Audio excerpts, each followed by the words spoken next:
Welcome to the Quiet Warrior Show, where we help top leaders find their pathway to incredible success and a lifetime of happiness. Here is your host, Tom Dutta, the Quiet Warrior.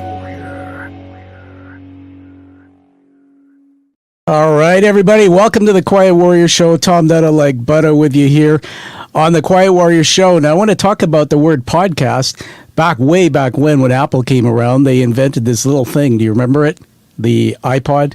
Well, that's gone now, so we are a show. Some of the best shows are called shows. So the Quiet Warrior Show. And so we're live streaming. So we're on LinkedIn, Facebook, YouTube, and Twitter. If you can subscribe, like the show, that helps us share this story and helps get the awareness out about the topic that is very important today that our guest Ronald Hunter is going to share with us. Let me tell you about something I got in my hand here. Pretty excited about this book. This book is called Angel Finally Found His Wings. And on the back of it is the bio of the gentleman I'm going to bring on. So about Ron Hunter, he's a retired United States Army Sergeant, Desert Storm veteran from 1991. Eagle Scout 1976, Triple Palm and Order of the Arrow recipient. He played for three-time champions Garrity Knights Pop Warner football team in Brooklyn, New York. Wow. Receiving numerous awards, including Most Valuable Player in 1975. He attended Penn State University, is most recently retired from American Airlines. He currently resides in North Carolina with his spouse, Scott, and their three dachshunds. I hope I said that right. We got to get the names of those doggies. He enjoys music, theater, college football, but most importantly, he's got a really big story to share with us today. So welcome to the show, Ron Hunter. Hey, thank you for having me on, Tom. I appreciate it. Thank you. Yeah, Ron, thanks for putting up with all that stuff that we were doing before, but now something's odd about the way you're looking today. You've got this background that's kind of blurry with some lights. It almost looks like you're on the Starship Enterprise. Where are you? Where are you, man? Actually, my spouse Scott and I are traveling around the country, just on our RV. We're in a motor coach traveling around right now. We're in Rock Springs, Wyoming. Just left recently. Just left the Jackson Hole, so it's been quite an adventure. Yeah, it's wonderful. And so for everybody out there, Vancouver, British Columbia, here, the United States, coming together as one. Ron, let's get right into it. What we're going to do is go into what I call Plato's Garden. Plato's Garden is where we connect the dots. I'm currently involved in a doctoral program in London, and I learned about Plato's Garden. That's where we come and we do something called critical thinking.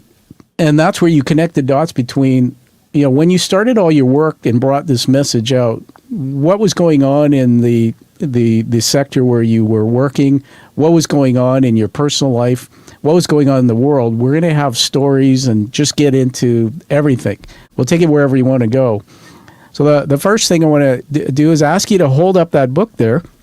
Absolutely. And it's a beautiful cover, especially because you're on it. And then just read out the title out loud for us. I'm going to full screen you.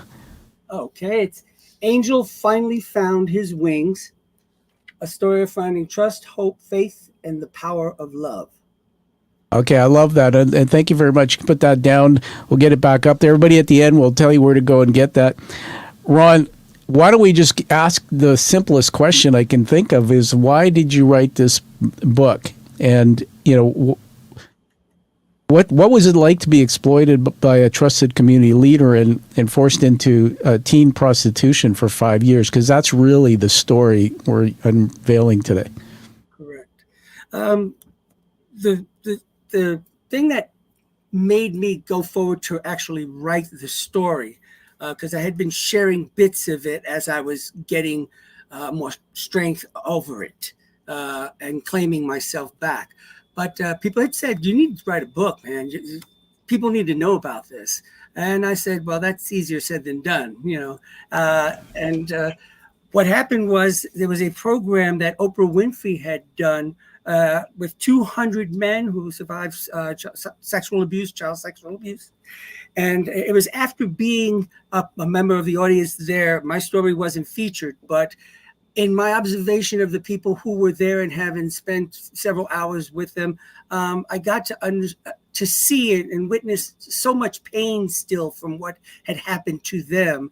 And it seemed that they were still, many of them still stuck in the victimization part of it, or the victim stage. And that was really hurting me, because I knew that we can do better than that. And that I was fortunate enough to get to the place where I wasn't a victim. I passed the victimization, and I was a survivor at that point. So that's what it did. I needed to tell them, we can go better than this. And how long did it take you to write the book? Because it's a good read. But it's a big book. Yeah, it took approximately 13 years. 13 oh my goodness! Years, wow. Yes.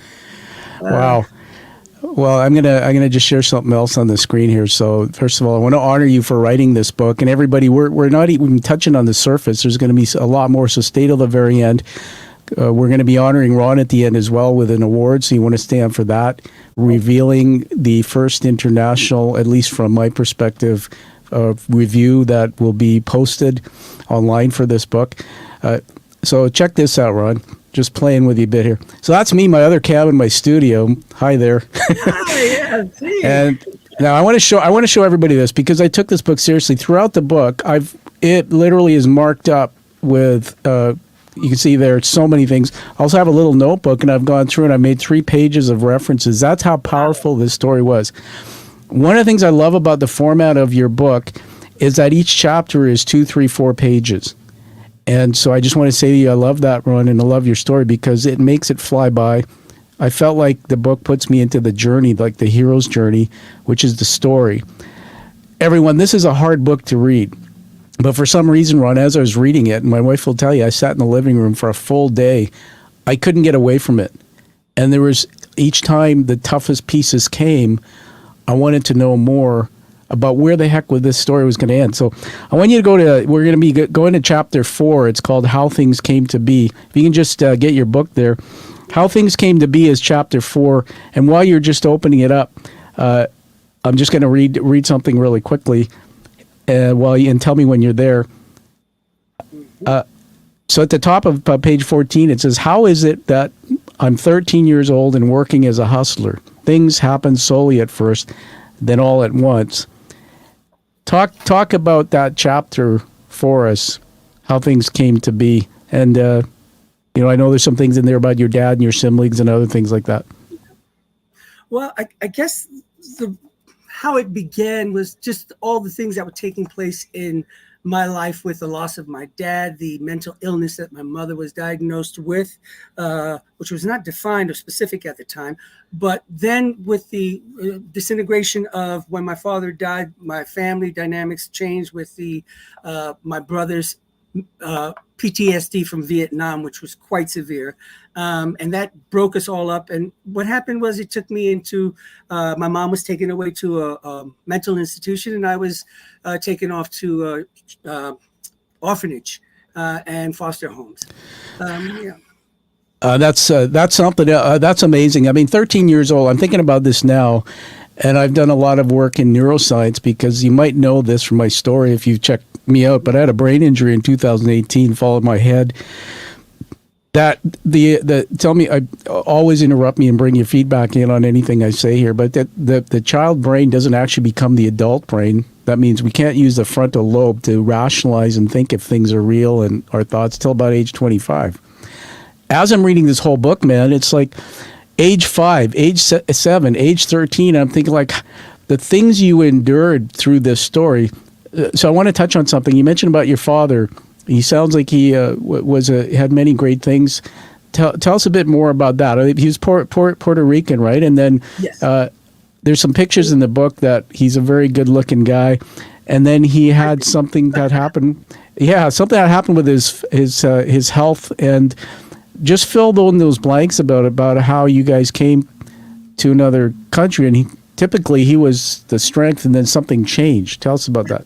Absolutely. Well, first of all, my father, when I was doing my research and getting all the documentation to support what I was talking about, discovered my father's birth certificate actually says Spaniard. He was born in 1896. Wow. My father, yes.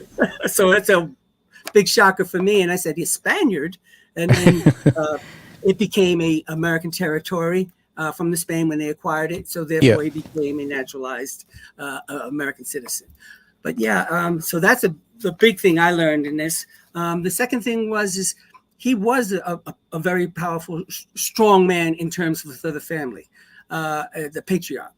And when he brought his family over here, he was great health. But when he landed in New York, and I remind you that I'm learning a lot of this because I'm the 22nd of his children. Wow. And so there were lots of them who were already adults and having their kids as well. But he came over and unfortunately he got very sick. The weather had gotten to him and it ended up having him deal with respiratory symptoms and illness. And it continually got worse and worse. And he never was able to really get his footing here on the mainland. I just want to see if I can hold it up here.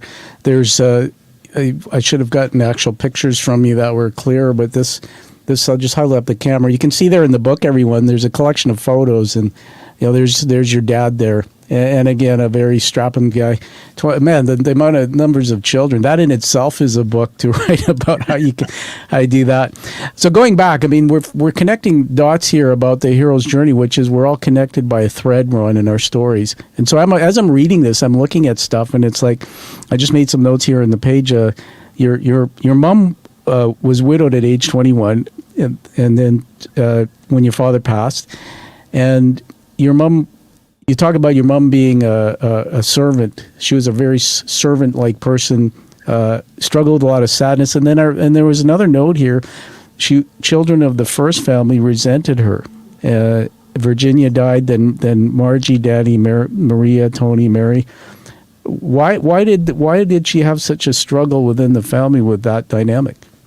My being told by the family members was that my father, prior to coming into our life with my mom, was a womanizer. He was a man about the town.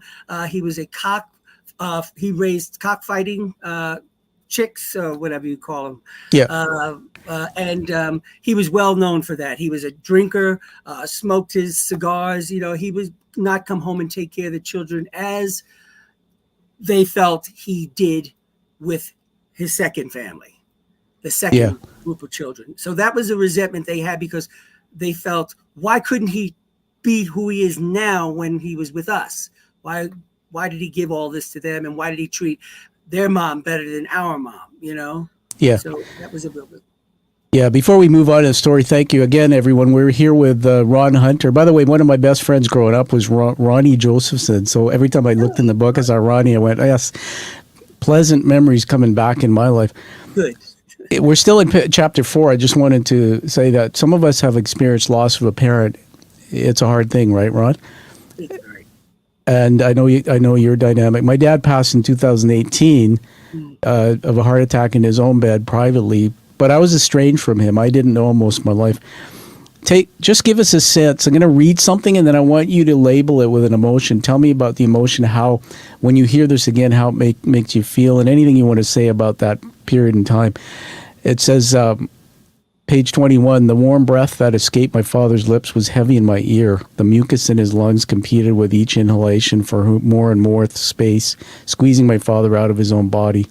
In that moment, I wished I were even smaller than I was. I wanted to be a baby again, but I felt as if time was speeding forward, growing me up too fast.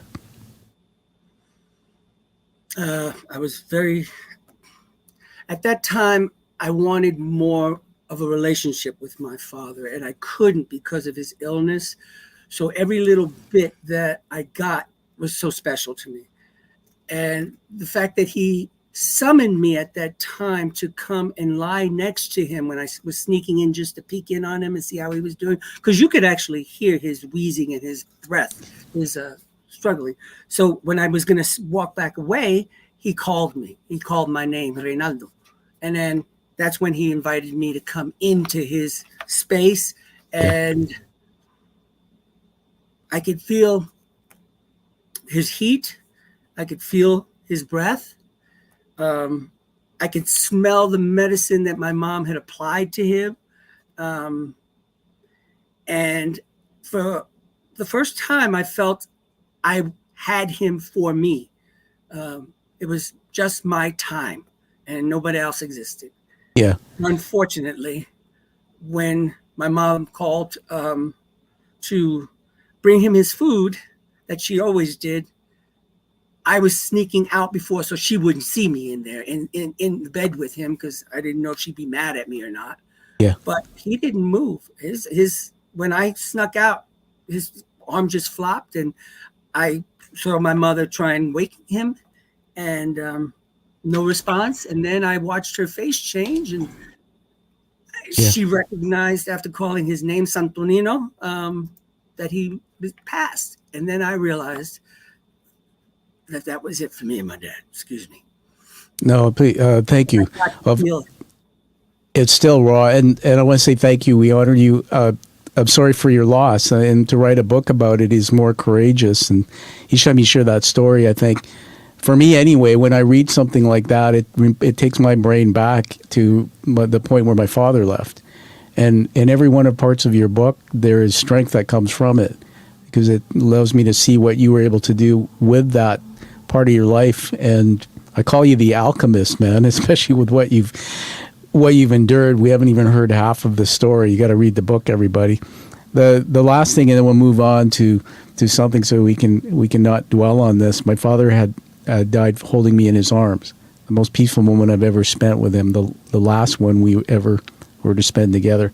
I want to tell you this to bring a smile to your face. My dad, I didn't have that moment with my dad. He died by himself in a bed. And 3 months before, I went to a Starbucks to have coffee because I was estranged from him all my life. And we agreed to have coffee 2 or 3 months later every month so I could rekindle that relationship. And then he unexpectedly died. So I just want to say to you that you're a blessed man to have that moment, because there's many children who will not be able to make it to the bedside of their parent. And I really appreciate you sharing that in your book. So thank you. All right, collect yourself there if you want to take a sip of water. Why don't you hold up that book again there? Absolutely. Just tell us the title. Angel am I getting that right? Yeah, we're good. We're good. Angel finally found his wings. And one thing I want to point out is the title is actually the name that I took to call myself on the street. So that is what Angel references. Yeah. Amazing. There's another nugget in the book about some place that had that partial name, somewhere, orphanage or something. Yes, it was the Angel Guardian Home, which was the very first place the social worker took me to place me so I could be taken away from my family. Yeah, it's funny. You know how the brain works. When you read something, then your brain goes inside and connects to something it knows. And I was having all these visions with the word angel. Everything from, of course, angelic Christmas. We have one on the Christmas tree at the top. To, I don't know if you ever remember, man, but when I grew up, I used to watch the Rockford Files. You know, Jim Rockford. Oh, yeah. And his buddy was Angel Lee, and he was a real ass. So every time I'm hearing the word angel coming up, I'm going like, you mother. Yeah. So too much fun. Let's put something on the screen that I want to share. We'll put it on so that we can see it together. There's that amazing book. I want to bring something up here, and I talked about connecting the dots. One of the things I'm curious about is mental health and the beginnings. And so I don't know if you've ever seen or heard of this.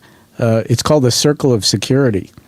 And throughout your book, I started thinking about this because I came across this in my own therapy from my brain injury. Plus, I come from a kind of a maltreatment, abusive type childhood.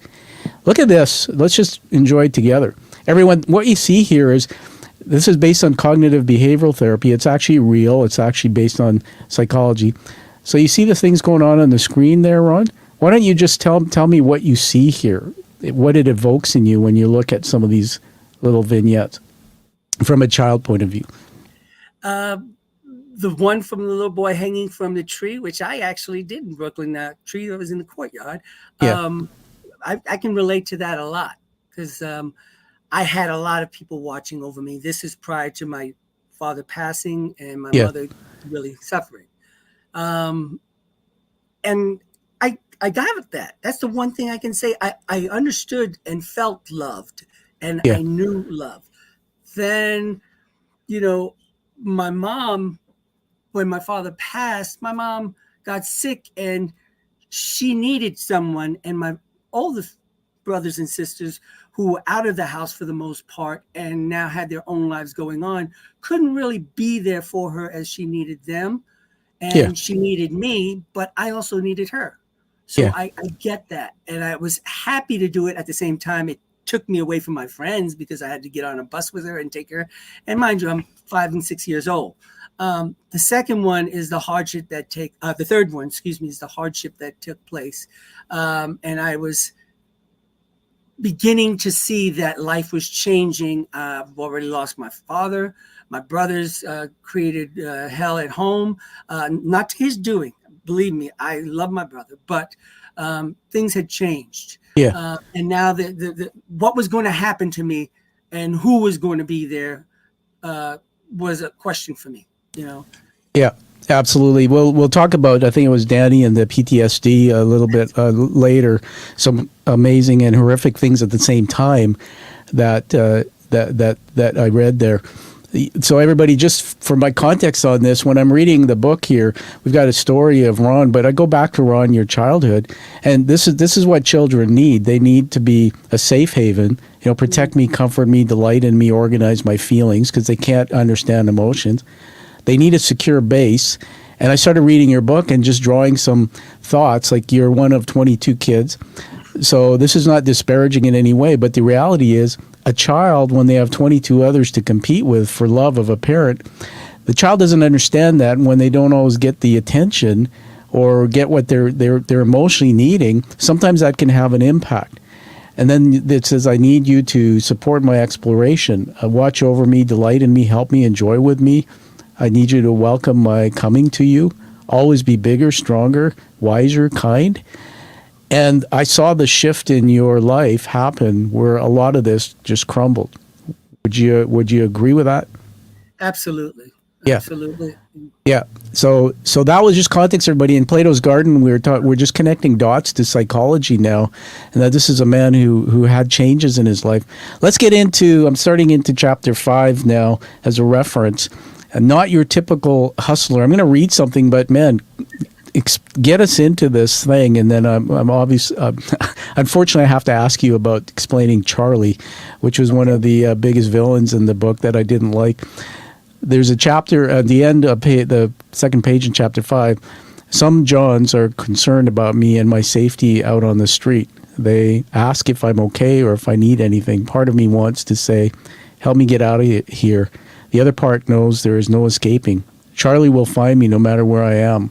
When a John hands me a few extra dollars, I know it's either a guardian angel or somehow they know if I don't make the money, Charlie will beat the shit out of me or even kill me. Tell us about this. Well, all that is quite true with the beatings. So you met Charlie how? Where? Like just, it was in Boys the Scouts or something. Yeah, when we were allowed to come home from Abbott House, the orphanage, fully, and from the group home. We were in Brooklyn, New York, in the Bushwick area on Central Avenue and Jefferson. And he happened to be considered a good person. He would take care of the guys, the teenagers, the young, kids.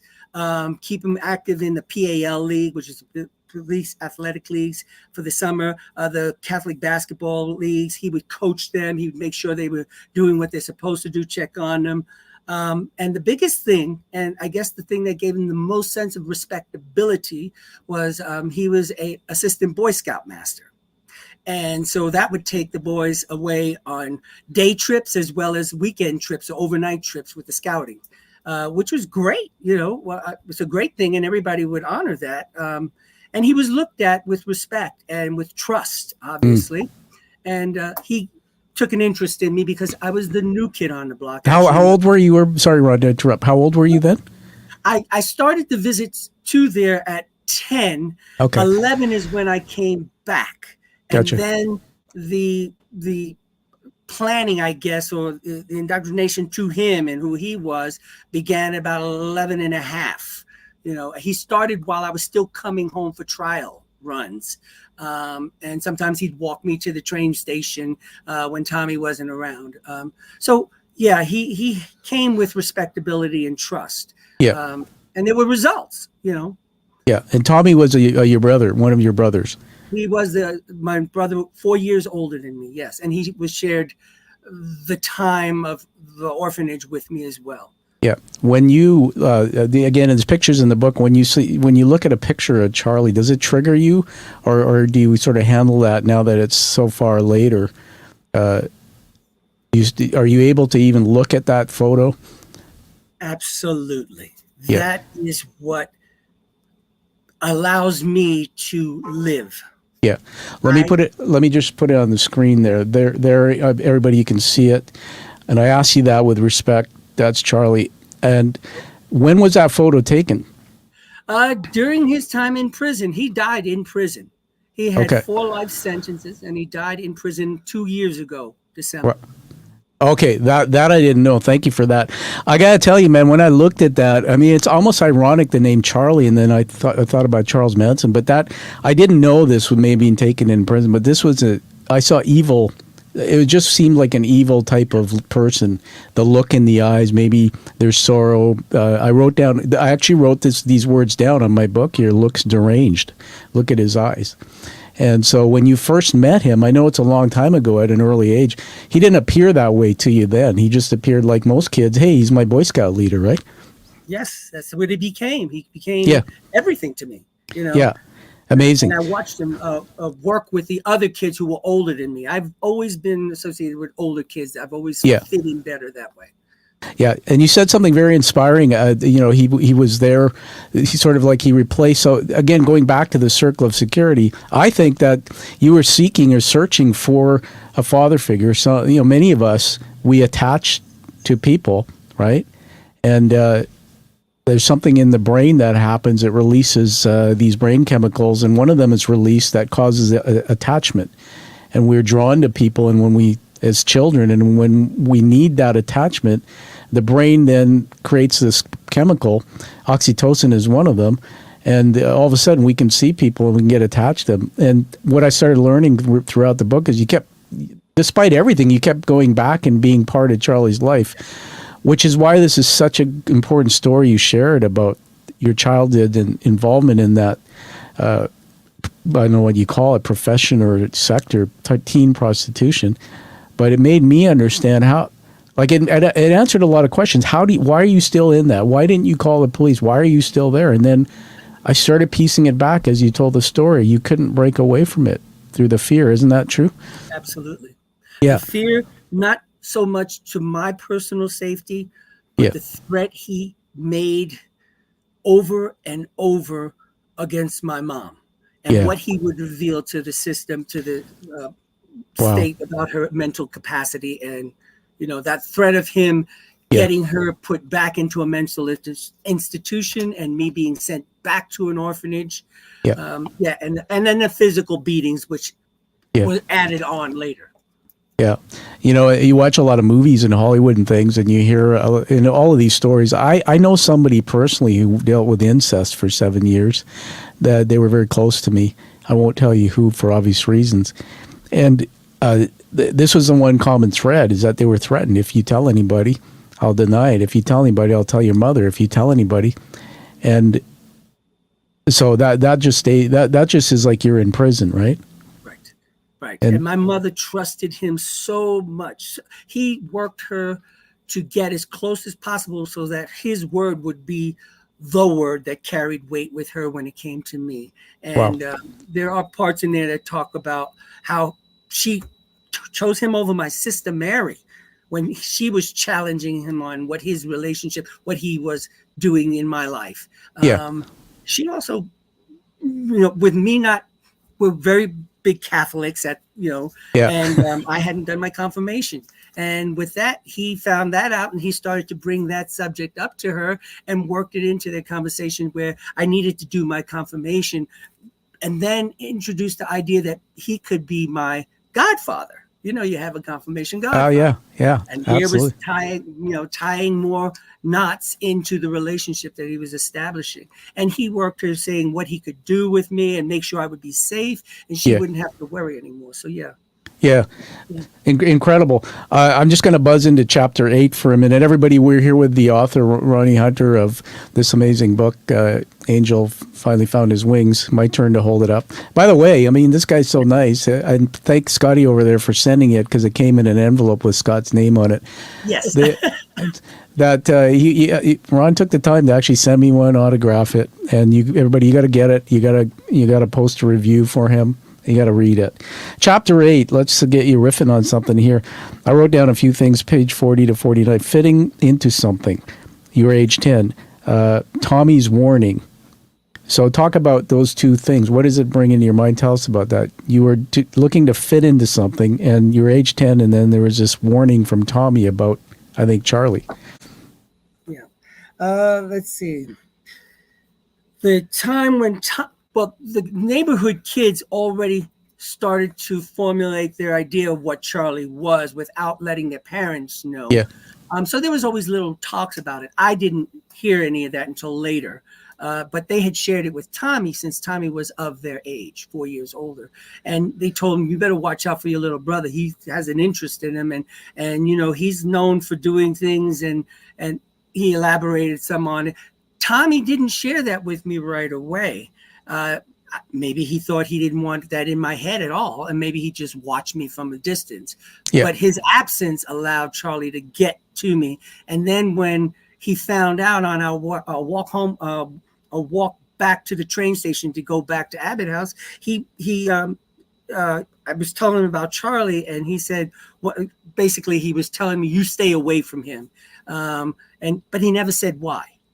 He never said why. And I was confused because I was beginning to belong to the group, and he was taking an interest in me and making me feel very special, very special. And thank you, Ron. And that came up as a thread in the book. There's another thing I wrote down here: faith, Christianity, faith versus Charlie's behavior. It says, I learned about the pillars of Christianity: love, kindness, forgiveness, values, and sin. I began to question what was going on in my life. These lessons were in direct conflict with the parts of my relationship with Charlie. He was going to be my godfather, but we were anything but God's son and godfather. This thing you said to me, and it had me going on a journey reading the book, and I'm sure anybody watching this be like, okay, you're a child. And throughout the book, everybody, when you read it, you constantly take me on a roller coaster, which is very clever, by the way, because I'm going to be under a lot of stress with cortisol flooding my veins. And unless you bring me back up to positive, I'm not going to read further. That's how the brain works, right? We can't be on the edge of our seat too long. That's why they use humor in movies and quips, right? It makes you sort of breathe. So yeah, you did that throughout, talking about Charlie, and it was almost like at these points where he was doing certain things to you, and then I wanted just to punch him out of my mind, and then you bring us back down to, but he cares for me. He, moments of how he was looking after you and things. That's just horrible. But talk about faith, because you didn't talk a lot in the book, and there wasn't moments where I'm waiting a little bit, going like, tell me you're praying somewhere. Tell me where's God in your life? Was your faith guiding you, or was it just something that wasn't there at the time? I had introduction to faith and God and Jesus from my family. My mother and my father were very Roman Catholics, very strict about everything. Yep. Church lessons. But I was always a baby, so the way I got it was very filtered and watered down for me. But I saw how committed they were.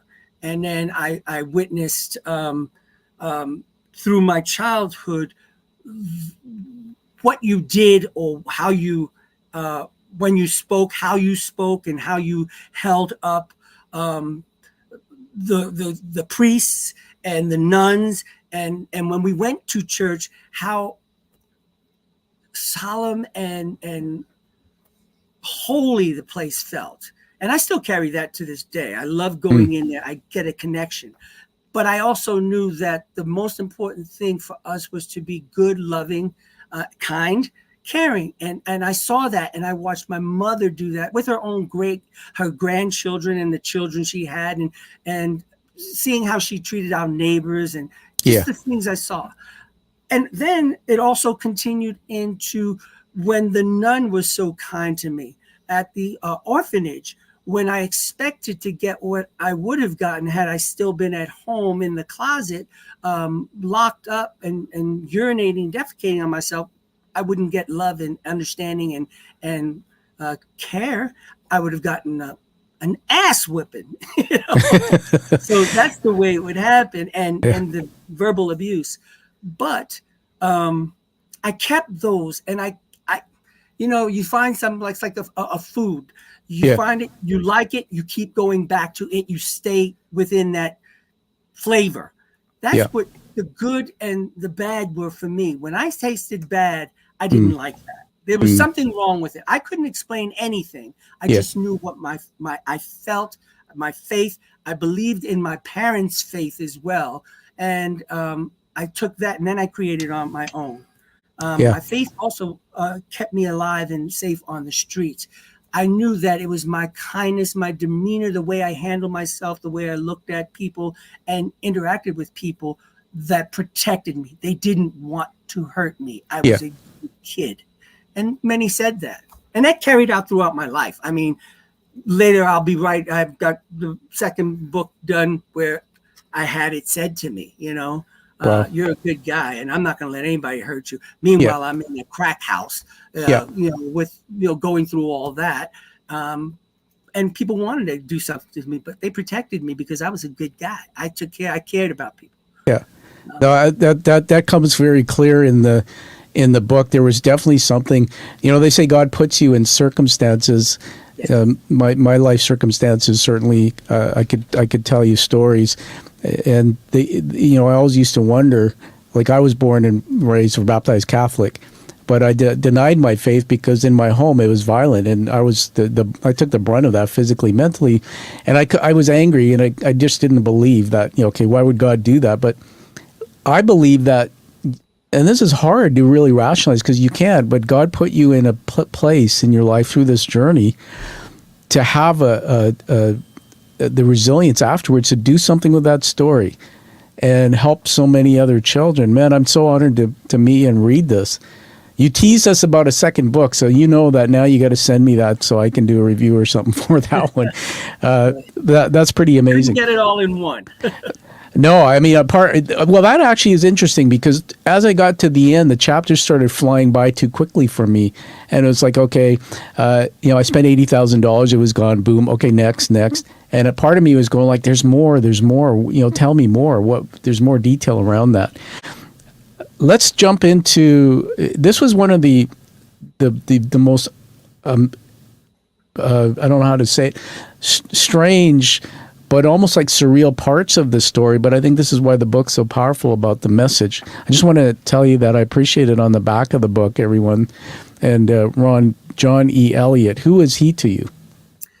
John was another person who came into my life much later, after my military career, after I had come out as my whole self and who I am. Yeah. So he was a person who was a director of the Kentucky state mental facility. Anyway, and he became a friend. He became a friend, and I met him through my recovery program, through AA. And in the stories, I would share some of my story, and he took an interest in me and wanted to know, and then revealed he was a psychologist. Do me a favor and flip the book over and read what he wrote. There's just a small paragraph. Read it out loud for us. Absolutely. We'll full screen you while you do it. Okay. Just tell us again. It's from him. This is from John Elliott, who is one of my dearest friends to this day, and who went through a lot with me to help me get to where I am today. If I had my way, this would be required reading for anyone who works with survivors of sexual, physical, and emotional abuse. It's realistic, gritty, hard-hitting, hopeful, and a true bumpy ride that is rarely discussed amongst others. Ron clearly demonstrates how not to be a victim, but choosing to live as a survivor. After his appearance on the Oprah Winfrey special years ago, he felt compelled to share his story with dignity and without shame. Thanks for sharing that. Everybody, we're here with the author, Ron Hunter, about his new book, Angel Finally Found His Wings. You're starting to see the method to my madness. I have you read that because the production I'm going to give you is a gift, so you can take that little segment and use it for marketing. You can play that. Everybody loves an author reading a part of their work. Well, there you are. And if you watch that back, that one little clip could be something special you put out there. What I was saying is that when you took us into the streets, that's the part where I was gripped the most. And I got to ask you this question. You wrote the book and you made a choice. I don't know if you were advised or if it's just something you felt.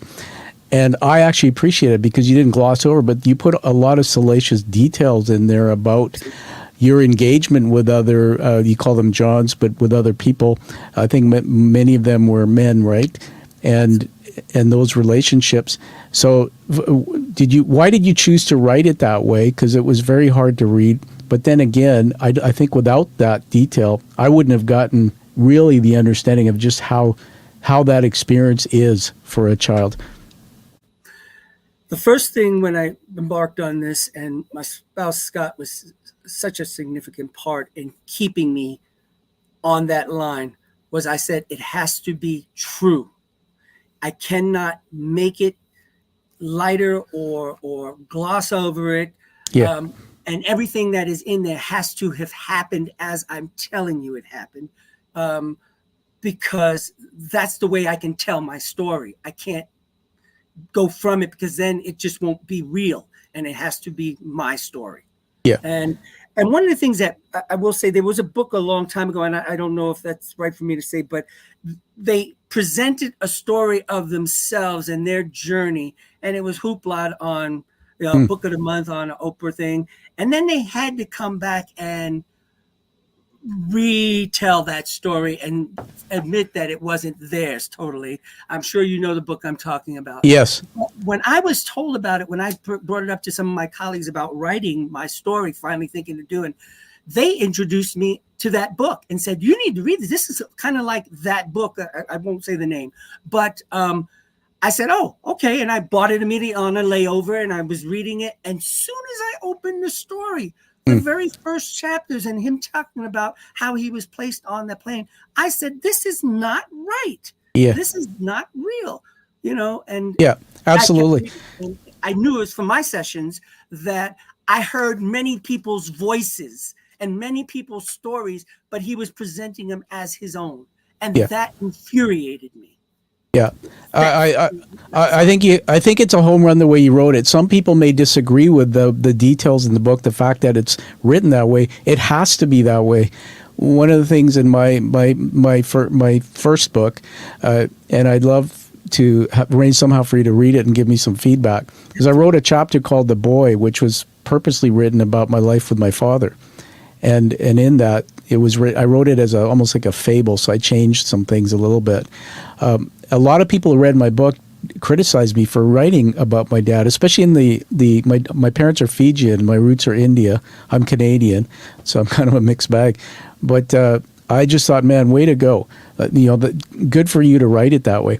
So let's get into take us as deep as you want, but it doesn't have to be the exact those details. But one of the things that's really cool is it's going to seem strange, I think, to people, but I started thinking about my childhood when I had a paper route. All right, so I was one of those kids, right? There was stuff going on in my home I can't even repeat because of a drunken father. But I would get up at 5 a.m. on my 10-speed bike. I had 156 papers in my bag, the Vancouver province, they called it, Ron, when the typical paper route in the neighborhood was 30. So I would strap bags on both shoulders, 10-speed, and we lived in a neighborhood called Sunshine Hills, and it was up and down hills. It was ridiculous. All right, so I was probably about 13. Get up at 5:30 in the morning, and I can still in my mind see the map of my route. Out my door, 11229 Lion Road, on Lion Road, Sussex Crescent, etc. The thing that I got right away in your book was I started learning about your route, and it was unbelievable. So just comment a bit about that. So everybody, what I'm talking about is Charlie taught you how to be a child prostitute. And there were some places that you went, like Times Square. There was another department store or something. Yeah, the department store was Richardson's. Richardson's and Second Street. yeah, and then there was this thing about the windows and how he would watch it. Tell us some of that, because not for fun, but because I want people to understand what the hell you had to go through. You were told to get out there and make money. But take us through, and then there was the subway and the toilets. Just a little bit about what this is you going to work. This is your route. Just tell us some things about that. I actually, and you're talking about my path, my walk. The Guardian had done a piece on me, and I actually walked with them down my streets. We literally walked down. I stood in front of those store windows, and I showed them how. And I put them in a place so that they can understand me looking in the window, the reflection that behind me. That was the point. Not so much looking in the window, which I did because I had to play it fully. But the window was a mirror for me to see who was around me and where they were looking, if they were looking at me. And if I could make contact with them, once I saw they were looking at me, I'd look up at them in the window reflection. But it gave me a sense of protection that I was not doing anything but looking in the window shopping. Yeah. And so that's what we did. And he's taught me that. Yeah. See, I had no idea. And so here's the thing. There's pictures in the book again. I wish I had them for the screen, but there's pictures of Times Square. And I know this goes back to a long time ago. But my question is like, I've been to Times Square, and people, this stuff goes on in the world still. We know that, and that's why you're an advocate to get this out there. But, dude, I had no idea that I could, if I go to Times Square, I could be standing beside somebody who's looking in a window, who's looking. There's all this stuff going on to hook up and connect children with adults for prostitution. It scares the hell out of me. How did you actually? Where did you get the strength to cope with that? My fear of Charlie having drilled it into me, his threats. I had to do it because if I didn't, my mom would suffer. She would be taken away. I would be taken away. But I wasn't the primary focus of that. Yeah. I had already accepted that I can deal with this. And one day this too will end. Yeah. But I just had to hold out to protect her. And I put up with everything for that reason. And then when I was out there, there were parts of me, and again, it came back into my life. You know, you hear the stories of what can happen to kids. Yeah. There were times when he had beaten me so bad, I was hoping if I got a bad John who would hurt me and would take me out of this misery. Yeah. You know, it was a lot of that. The sexual abuse he had on me as well, and then the threats of revealing that. And then he took it to the next level, not only for my mom, but he was going to share it with my football family, you know, the community that we had established with them, the scouting people, the neighborhood, which he actually did when I finally broke away. Yeah. He actually honored what he said he would do. Yeah. And it was horrible to get the calls from people saying, you know, Charlie is doing this and he said this and we don't believe him. And he's just, you know, anyway. Yeah. Thank you. Hope catch your breath there. You're doing okay, because I know you've done this. You've done it so many times, but I know when the perspective I have, and those who haven't read the book, I have it. If I understand now that you lived this from age whatever, 5 or so or whatever up till that this was every day. So, talking about it back now might be painful, but, it's something that you can talk about. So I'm purposely checking in so I'm not torturing you to recount every moment of this. To put in perspective, everyone, there's about 40 chapters and an epilogue in your book, right? And, so I'm, from my little notes here, because I'm mindful of time, I want to cover off a few more things. There were some really interesting parts of the story that came up. Along your journey, you met a guy, James or Jim. You met some people or someone who you formed a deep relationship with, and that's on page 120, chapter 23. And so just tell me about that. I think you're talking about James. James, person. Yeah. Okay. Because you cut out and we froze and you cut out. Oh, yeah. James, yeah. Sorry, I'll go back again. I just wrote a note here in my little paper. James, I put meet meets a good guy. Yes. Yeah. James saved my life. It's with James coming into my life, and it wasn't a easy meeting. But he saw in me what and who I am today, and he helped to free me and allow me to grow and become a whole person. And realize that I was more than what was happening to me, and I had been violated, and that these things weren't normal, and that I can have a normal life.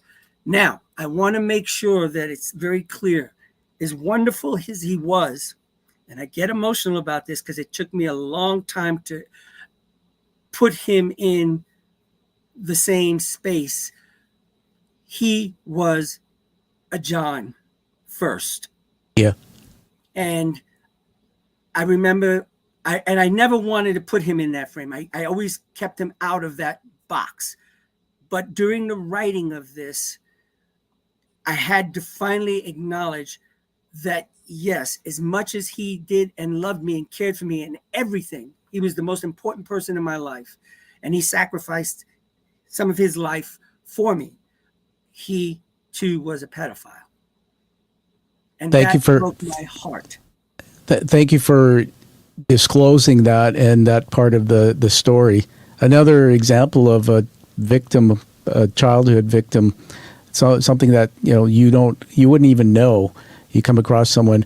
Again, if we had that little slide there about circle of security, I'm with you in that book, man, and I'm loving you in the story, and I'm thinking like, here's finally a glimmer of hope. And again, the circle of security, you've come across somebody, and I'm just projecting on you what I know about brains, and that your little brain in your head saying that there's something that's making me feel like I can trust here. And then here we go again.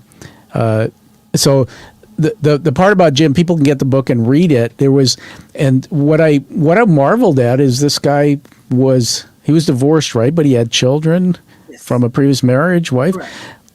That's again a part of the story that I think is really important to be told. That people who are Johns, behind them are human beings, and if you dig deeper into their stories, I asked the question. I wonder if you ever thought about it. What made this person go into that track? I don't know. It comes back to me to childhood. It's always something that's missing from childhood. I don't know if I'm generalizing. We spoke a lot about it because, as I said, the introduction to James was through my time on the street. Yeah. The dynamics of the relationship kept changing and growing, and the more he wanted to be a part of my life and find out what the truth of my story was, why I was there, it changed. He became a mentor. And ultimately a father figure, and he risked so much, but he proved himself to me to be worthy of my trust by what he did. And it wasn't his words, it's his actions and his follow through on everything. And then we had the come to Jesus moment where he was going to reveal who he was in his truth. And that's in the book, but it came down to, I didn't know what he wanted from me. I really didn't, because I was giving him what I thought he wanted and what I was getting paid for. But apparently that wasn't what he wanted. Ultimately, he wanted to rescue me and to save me and to let me have a life. I don't know what he saw in me, but I'm blessed that he did. And I finally asked him, what do you want from me? Yeah. And he said, I wanted help. Yeah, I remember that part in the book. Everybody, we're here with Ronald Hunter, the author of Angel Finally Found His Wings. And that part in the book about, sorry, do I call him James or Jim? Which one is it? Is it James? James, yeah, this is James. Yeah. But that was a part that when you first introduced him in the story stood out for me. I remember where you were supposed to see him and hook up together, and then he didn't show up, and you were very stressed. But he came back again, and he paid you for 3 or 4 hours money for the time he didn't spend with you in a relationship. And that to me was the first. So I could really connect and relate to that. I was thinking that, man, at a young child age, how do you know the difference? Is that real love? Is there something else going on here? And I almost wonder if because there's so much of this that you were dealing with, if your brain and yourself lost the ability to see, what was fact and what was fiction, what was safety, what was not. And then it comes, so as we're getting closer to the end here, you opened up at some point and you revealed your entire situation to James. And then came Bob. Tell us a little bit about that. Another crazy part of this. Yeah. Well, Bob came into my life, into the story, because Charlie had done something on the street that we had to stay away from for a while. Yeah. And in booking, I'll tell you. And so to avoid 42nd Street was a safe measure that we took. And we went to another area that was known, but this was more of a higher end kind of prostitution for boys. Yeah. It was called 53rd and 3rd in Manhattan. And I was introduced to that awareness of it from one of my Johns, who literally said, after the encounter, was complimenting me in his mind, saying, you don't belong on 42nd Street. You are way too good for 42nd Street. You can be getting much more money for your services. There's places 53rd and 3rd where the higher clientele, the higher white collar, maybe business executives and stuff go and pay much better, and it's a much safer environment for you. Yeah. So I don't know if you're interested, but that's where you belong. Yeah. And that's how I got there. Yeah. And I told Charlie about that because we had to make money. I was going to get beat one way or another. So my whole focus was not on, and I know you said, did I know right, wrong, or what was good or bad? My focus when I was on that street was to survive and to keep Charlie away from my mom and his threats, and also to stop getting my ass whooped. Yeah. I hate to say it that way, but it was that kind of a beating. Yeah. It was a very violent beating. I understand. And the sexual beating. I mean, yeah. I mean, it's just even hard to fathom, but reading the book, I totally remember some of those parts you talked about. And it's, it just floods my mind. I think about all the movies and things I've seen, just stories that are produced about this particular subject, where it's always the same thing, though, whether it's a woman or a man, and, they're making the money and they're bringing it back to their pimp and they're being beaten up and threatened. I mean, it's incredible how you can escape that. And I think that's where we want to go as we wrap up the storyline. You've been amazing to give us so much time. Is that at some point things shifted, and we won't give away everything in the book. We want people to read it. But there's the FBI, a couple of FBI agents showed up, and then there was some surveillance, and all of a sudden there was a whole bunch of stuff where, I think at that point, you felt that there was a door opening or a light and a way out. Just tell us a bit about that part of this. Well, that was all surprise to me. I had no idea who the people were that I was engaging with or servicing. But apparently I had somebody, and the person that came was revealed to me through these agents and to James when they came to his house to introduce themselves and why they were there, was Bob.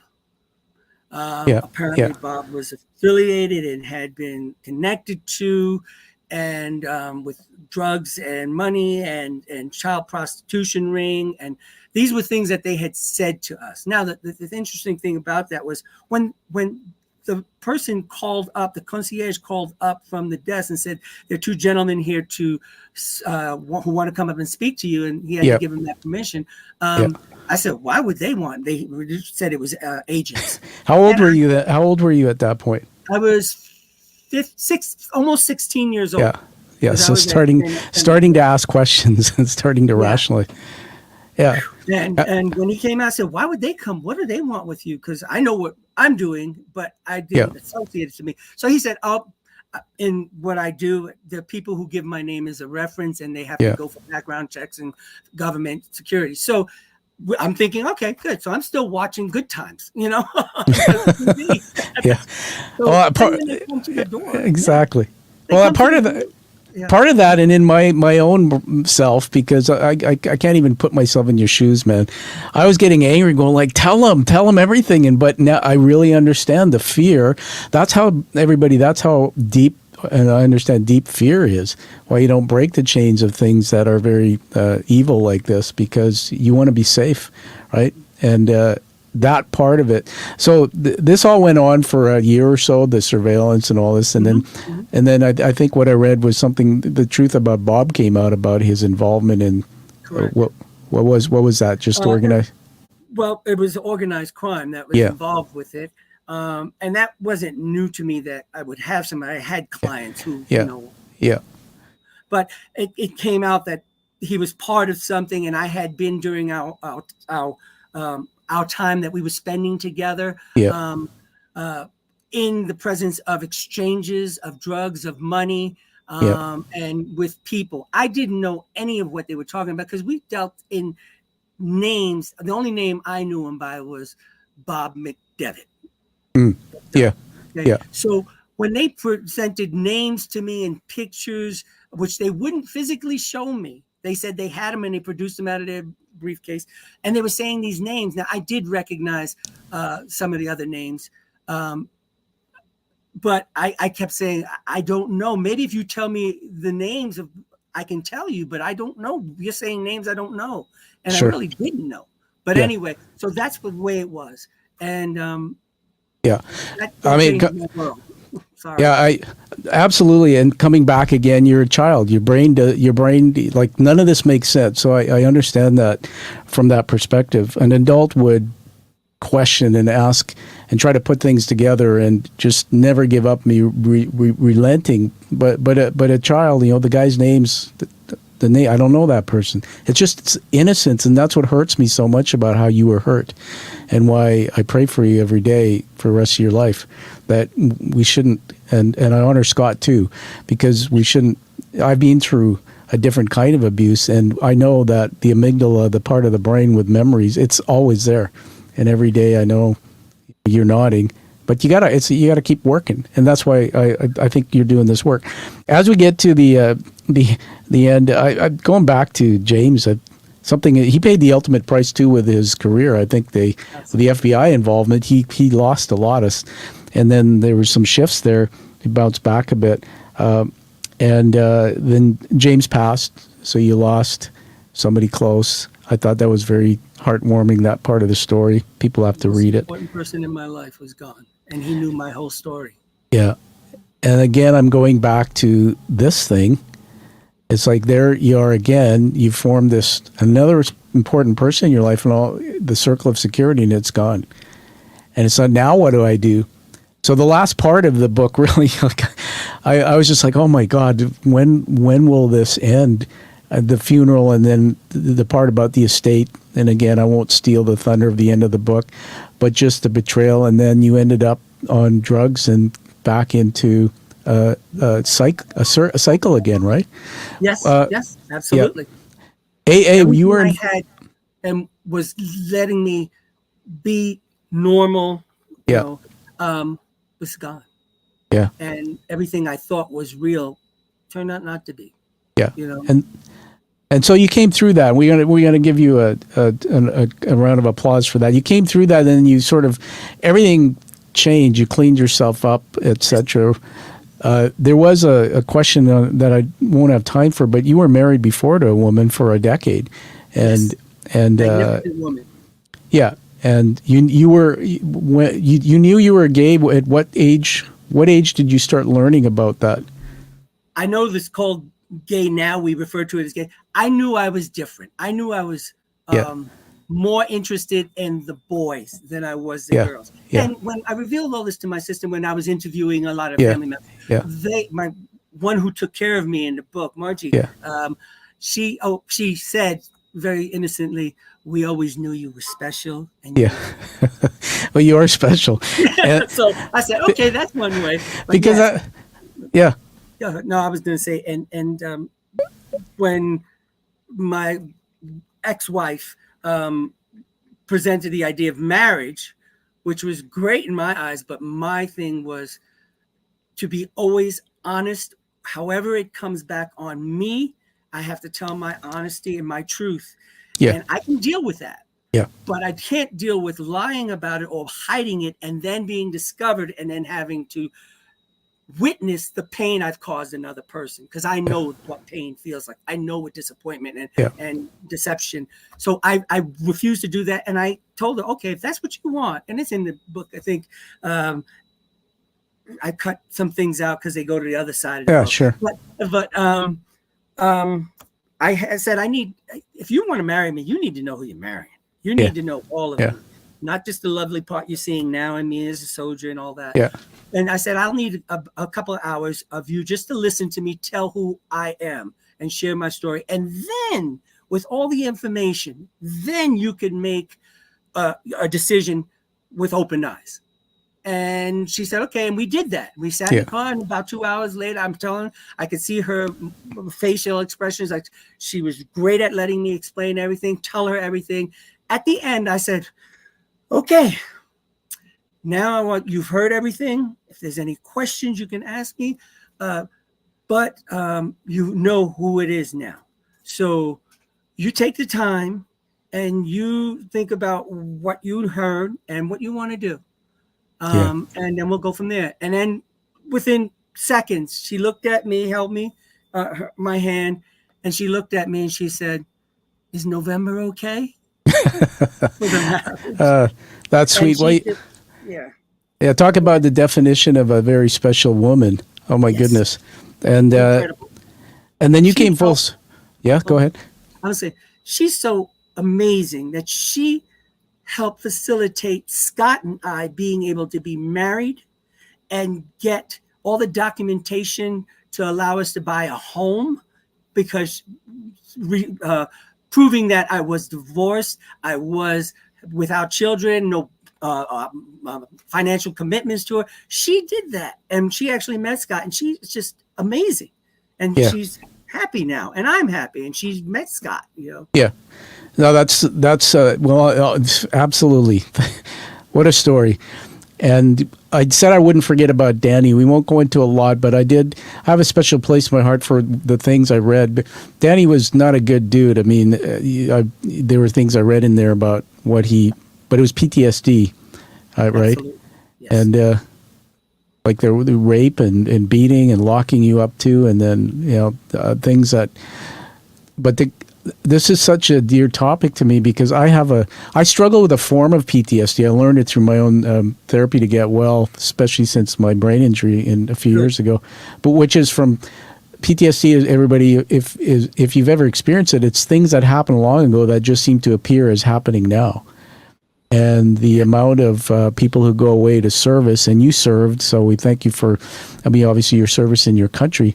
But that's just a horrible thing, that people are sent into war to assignments and come back, and they got this thing, PTSD, that changes their life.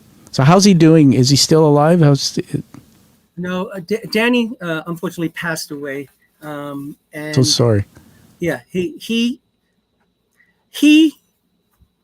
I had to tell him that I forgave him, that I knew he wasn't doing it without the damage that had been done to him. I had to let him know that I didn't hold him accountable for it. I understood he was responsible, and that helped us get together. And that happened at my mother's funeral. That that was very powerful for us. I was in the military at the time. And he took great pride in the fact that I was in the military. He loved the military. Attended all the graduations of the academies, the basics and stuff for the younger nephews and stuff. But I needed him to know that I as an adult understood, but as a child, I only wondered what was happening and why he was doing this to me. But I knew it was not right.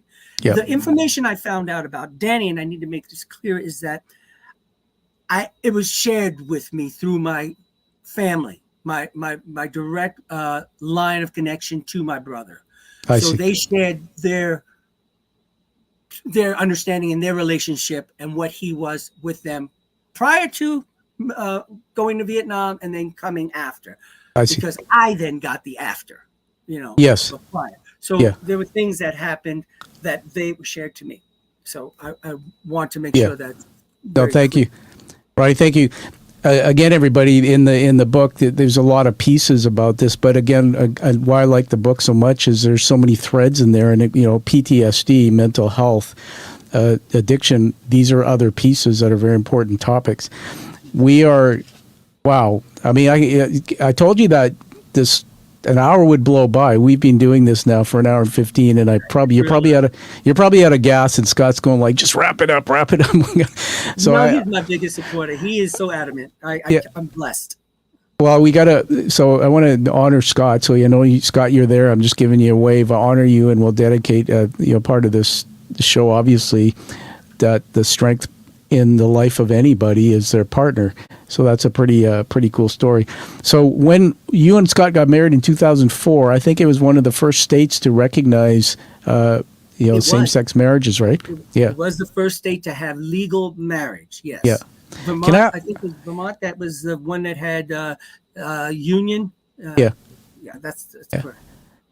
This is a question might not be clear, can't be answered, but I had this question come up in my mind about child prostitution, and if there was something in the book that really opened this question up for me about, I think it was through the story on James, is that if the world accepted, same-sex marriages, same relationships, if the world accepted it, do you think that would have an impact on all of those people have to go sort of in the underground to do things to quench their needs?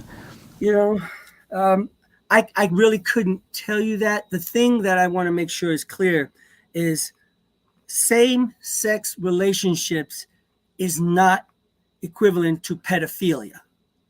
And what the disease of pedophilia is not anything to do with whether you're homosexual or heterosexual. That's a separate thing in itself. So yes, whether he would have done it or any of them would have done it because they do it with females. So it has nothing to do with that, a sexual identity. That's what their disease was, their state. Yeah. Or is. Yes. Well, thank you.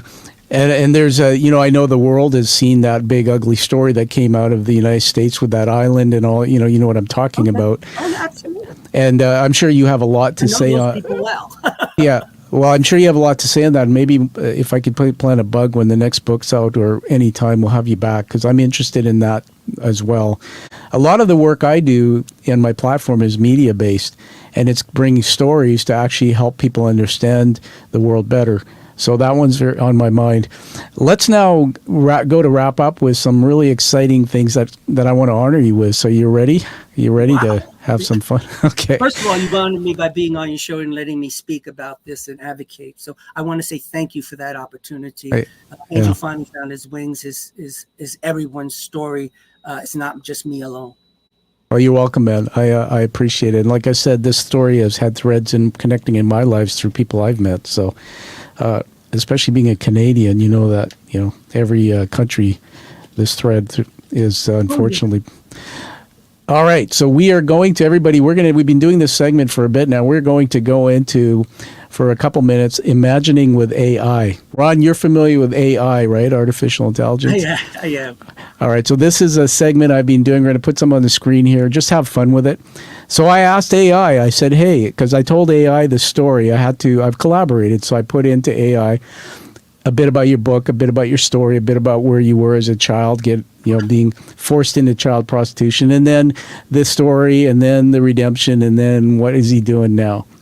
So I asked AI to create a picture of you in the beginning, of you sort of in the middle, and as the future, Ron. So here we go. Are you ready? Drum roll. Okay. All right. And these are gifts. I'll send them to you. This is what AI came back with. A young Ron Hunter during his turbulent childhood, looking scared, alone in the dark, small room. He's around 5 years old with dark hair, wearing worn-out clothes. The room is dimly lit. Sense of sadness and despair.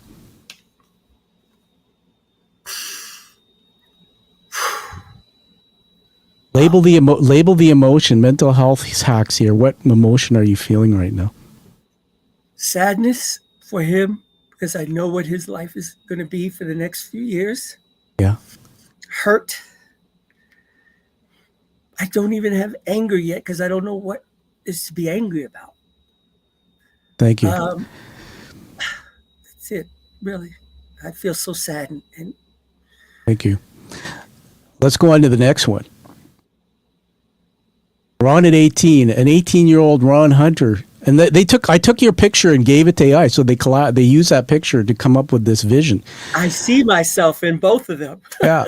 So I'll read this out loud for the sake of those on the podcast audio only. An 18-year-old Ron Hunter, looking determined, courageous. He finds his way out of the dark, oppressive environment. He is standing outside in the daylight for the first time in years with a hopeful expression. He's matured, wearing casual clothes. He's accompanied by a caring family who helped him escape. The background shows a brighter, safer environment symbolizing freedom and trust. Isn't that amazing? Yeah, that is wonderful. One word, label your emotion right now. Surviving. Okay, love it. I'm looking right at you on the eyes looking up and out. Yeah. Yeah. All right. And finally, do you want to see the future? The future Sure. Ron? Sure. Maybe Scott will enjoy this one. The future Ron Hunter in the future, looking happy and content, standing beside his partner Scott. They're in a bright, beautiful outdoor setting surrounded by nature. Ron is smiling, holding his memoir in his hand, symbolizing his journey and achievements. The background shows a peaceful, hopeful world filled with love, trust, and joy, reflecting a life of happiness and fulfillment. Congratulations, man. My God, that's my life right now, that picture. That's why finding that trust, hope, faith, and the power of love. Scott is that power of love. And there were other examples of that, but that is the love part. The faith was in the people who did the good things to me, and I held on. I chose to hold on to the good in people, the kindness, the love, the caring. I refused to let the darkness be a part of my life. And then when you asked something about the power Charlie might have on me, he had absolutely no power. Amen. To give him power would have been for me to be victimized again. And I Amen.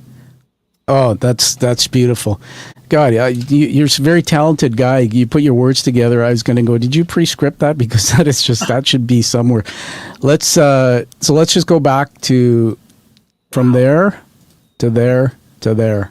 That says it all. Crying back here. He had to get up and walk. He's can't believe you've done this, and wow. Thank you. So imagine with AI, we have two more honors for you. One is I write these. I'm just going to bring something onto the screen here. Everybody, you see my notebook. So as you're talking, I write down four words. It's not scripted. That as I get to be in your heart and all that I find honor you. The first word is love. Comes out of you. You are love, and don't let anybody ever say that you're not a good man, because you are. Number two is heroic. You're a hero. Anyone who's done what you've done and brought this story to change the world is a hero. Three is resilience. Resilience is a leadership term they talk about a lot, but until you understand going from it's like the alchemist, what it takes to be resilient. Everybody read this man's book and just, even for a moment, try to stand in the shoes of him at a young age and who he is today. Resilience. And the last one is trailblazer, because I know some of the things you've done and what you've done, even things like the lawsuit, the Child Victims Act, all that stuff, dude, the next book, all that shit you're doing, you're trailblazing, because people like you come out. Others, sometimes they don't always support them. You are a trailblazer. So on that note, we're going to take this off the screen for just a sec, and we're going to even give you another honor. I'm a published author, and I pride myself in writing reviews. In fact, Ron, some of my reviews, Amazon has come back and said, would you review some of our products? Because I guess they like the way I do it. I'm going to read this out loud for you, and I want you to relish in it. You and Scott to know this is what I feel about your book. This will come down on camera with me.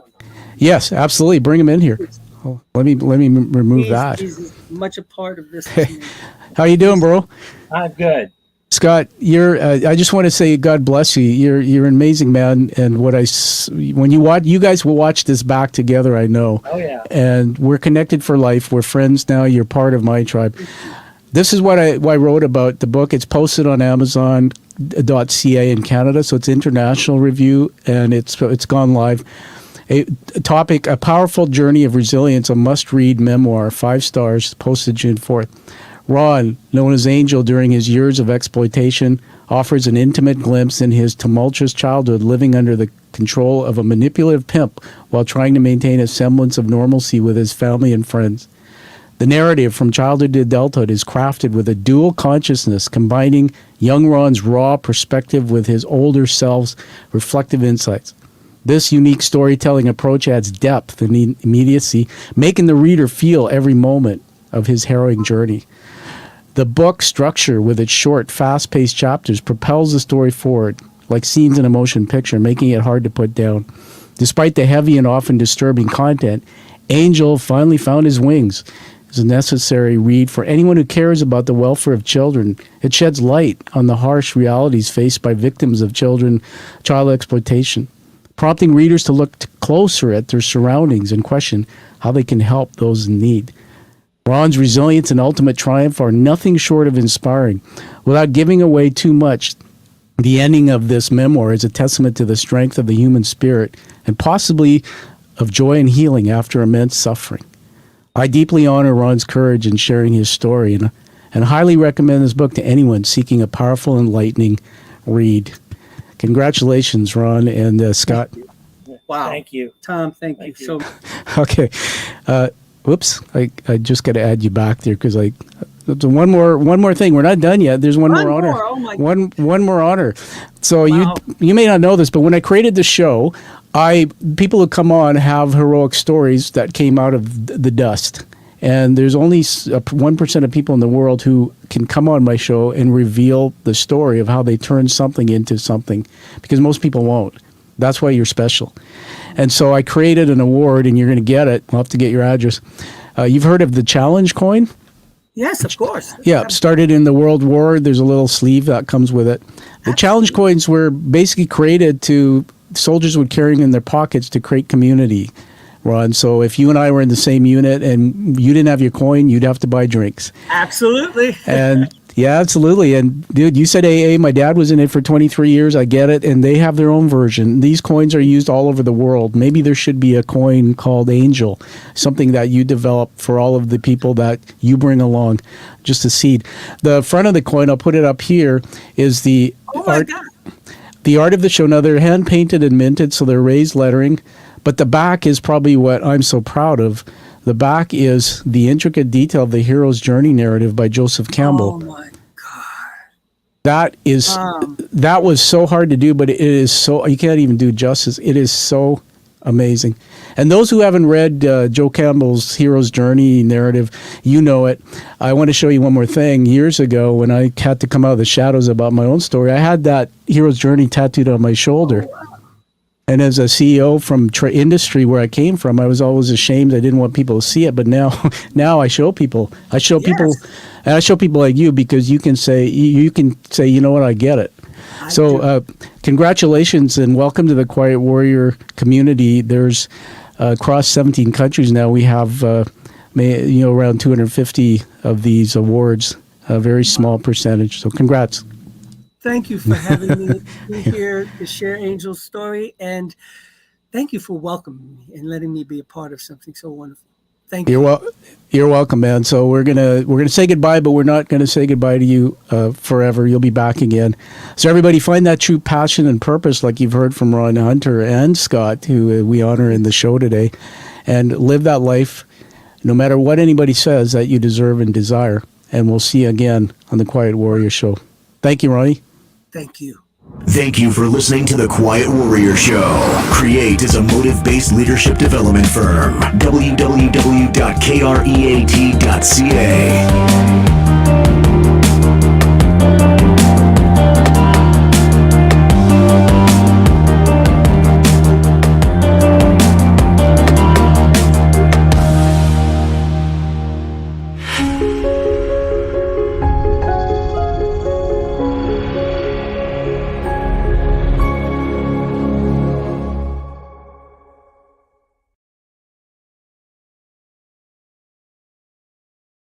offline, ending the stream now.